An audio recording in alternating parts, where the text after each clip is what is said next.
Breaking news tonight, the New York Times and the Washington Post reporting Special Counsel Robert Mueller wrote a letter in late March to Attorney General William Barr objecting to his early description of the Russia investigation's conclusions that appeared to clear President Trump on possible obstruction of justice.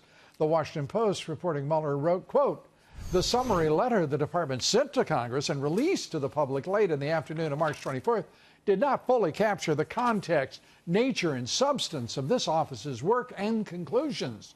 There is now public confusion about critical aspects of the results of our investigation." Well, to clear all of that up, Robert Mueller, if you're listening, here's where we straighten it all out. Joining us, Victoria Toensing, former Deputy Assistant Attorney General for the Criminal Division of the Justice Department. Joe DiGenova, former U.S. Attorney for the District of Columbia, the founding partners of DiGenova and Toensing Law Firm. Thank you both for being here. Have we got a lot to cover? Let's start with Robert Mueller didn't like William Barr's summary of his findings, particularly on obstruction of justice. Victoria? Well, there was no problem with the collusion statement, that there was no evidence of collusion. This was about obstruction. And Mueller, Wiseman, Joe and I call it the Wiseman report, said that he could not exonerate the president on obstruction and did not make a decision. So Bill Barr did. And what else was he to do? He analyzed it, gave a very thoughtful legal analysis, and said, I have looked at these facts, and there is no obstruction. I think Bob Mueller has lost it completely. Yeah, and you know, Joe, I don't recall him. I think I recall him saying specifically that the investigation did not exonerate the president on obstruction of justice. And then every person I listened to expressly, DiGenova and Toensing, not in that order necessarily, said that there's no requirement to exonerate on charges. Well, what you have here, first of all, that's absolutely correct. It's not a prosecutor's job to exonerate anybody. You charge or don't, and he didn't. The bottom line here is that this is a continuation of a very bad process that Bob Mueller started by hiring a bunch of Democrats and having them led by Andrew Weissman, who showed up at Hillary Clinton's so-called victory party and broke into tears with her. This is an abusive, outrageous, vindictive, unethical, unprofessional letter that was written for Mueller by Weissman. The Attorney General released the entire report except for the portions that the law prohibits. Right. What does Mueller want him to do? He published Mueller's outrageously poorly written handiwork, the report. Which so I'm not quite sure what Mueller's problem is. Yeah, I'm not either, and I have to say I just couldn't believe it. The volume 2. I couldn't even imagine what purpose it served other than to, as you were intimating, to satisfy the prurient interest of Andrew Weissman and his ilk on that witch hunt.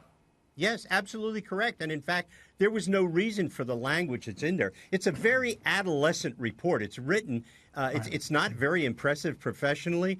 In fact, it was clearly written to embarrass the president, to figure out any way they could not to make him look good. That report is an embarrassment to the Department of Justice. But of course, that doesn't mean anything to poor Bob Mueller. You know what? It's fairly obvious that he stayed too long at the fair. Yeah, and this president had to put up with him all of the time that he there resided. Yes. Let's turn to where we are in all these investigations, because it becomes clear by every day, Victoria, that we need desperately to know the level, the extent, the breadth, the depth of the corruption at the FBI leadership and at the Department of Justice. Your thoughts? Oh, well, I would hope to see some grand jury opened in Washington, D.C., and a grand jury opened in Virginia.